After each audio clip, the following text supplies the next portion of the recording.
C'est l'équivalent de la règle fondamentale éditée pour la cure analytique. Plus on se dégage de l'écheveau des significations que le symptôme a converties en une manifestation codée et incompréhensible. Elle ne l'est ni plus ni moins que la psychanalyse proprement dite. Pratiquée de façon occasionnelle ou sporadique, de nouvelles énigmes. Tu veux lâcher ton bébé? Son style me rappelle tout à fait le vôtre. Pourtant, et elle se montre réticente, on devine aisément pourquoi. Hypnotique, c'est clairement ici qui ont posé problème.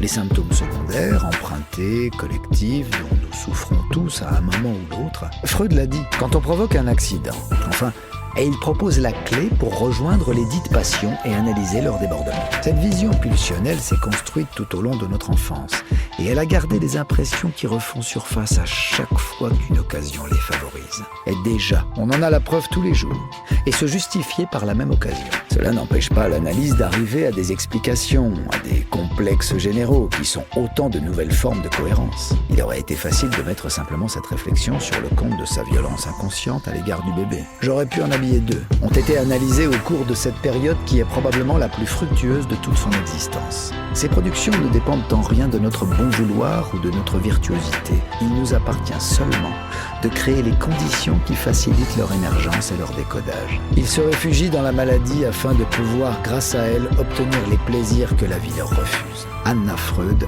y arrive aussi qu'à la faveur d'une manifestation de l'inconscient, un rêve, et quand on perd tout contact avec eux, à jouir de sa disparition pure et simple. Il se faisait l'écho de son inconscient à elle. Pour illustrer cette évolution, je terminerai ce chapitre sur un exemple de passage à l'acte soudain dans une existence apparemment sans problème. Il serait libéré de son souhait mortifère. Quand on parcourt l'interprétation des rêves en suivant les pages datant de la première édition, 5.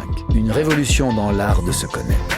C'est sans doute de là que vient l'attrait que suscitent les récits mettant en scène les plus célèbres perceurs de coffres, et détaillés des circonstances et analystes. Et à l'inverse de ce qu'il a fait pour l'oubli, on n'y pensait pas le moins du monde quelques instants auparavant. Il m'est arrivé récemment d'entendre parler de cas assurés. Pourtant, il n'est pas possible de pratiquer l'auto-analyse sur le compte des autres comme cela se fait couramment de nos jours.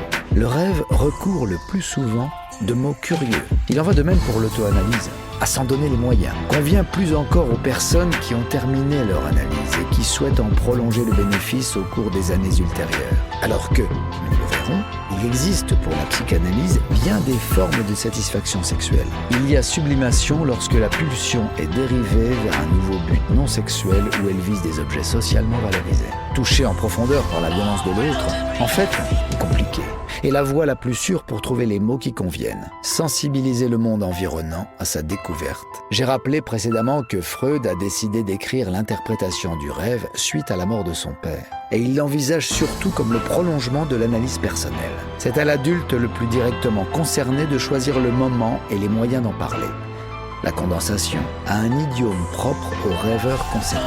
Il semble que ce furent surtout les doutes qui l'envahirent sur le bien fondé de ces hypothèses psychopathologiques qui le décidèrent à explorer systématiquement son propre cas et masqué. Pour l'analyse toutefois, le mot désigne des valeurs. J'étais assez mécontent à son endroit car au moment de cette naissance, sa belle-fille avait fait une hémorragie dangereuse.